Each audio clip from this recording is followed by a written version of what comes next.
আপনারা আমাদেরকে ক্ষমা করবেন। আপনাদের মাধ্যমে প্রিয় দেশবাসীর কাছে আমাদের আহ্বান, অনুরোধ, আমাদের বিপদ ঘাড়ে নিয়েও আমরা চেষ্টা করেছি পুরা সময় জুড়ে দেশবাসীর বিপদে পাশে থাকার। এমনকি ফ্যাসিস্ট সরকার বিদায় নেওয়ার পরেও আমরা চেষ্টা করেছি আমাদের গর্বের শহীদ পরিবার, আহত পঙ্গু ভাই বোনদের পাশে থাকার। কিন্তু আমরা এটা বিশ্বাস করি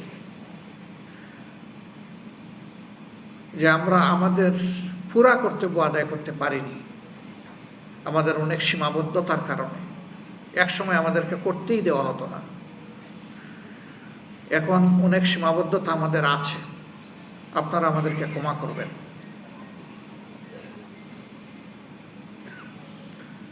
আমাদের কোনো আচরণে, কোনো পারফরমেন্সে আপনারা কষ্ট পেয়ে থাকলে আমাদেরকে ক্ষমা করে দেবেন।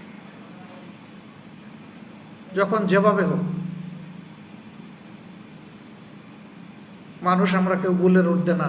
দল হিসাবে আমরা দাবি করি না যে আমরা ভুলের ঊর্ধ্বে।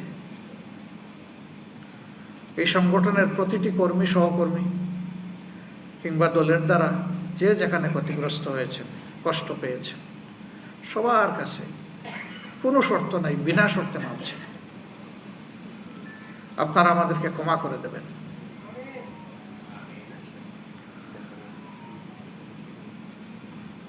সম্মানিত সাংবাদিক বন্ধুগণ, আপনাদের এত ব্যস্ততার মধ্যে আপনারা আজকে কোর্টে গিয়েছেন, এখানে এসেছেন, আর অনেক অ্যাসাইনমেন্ট আপনাদের আছে।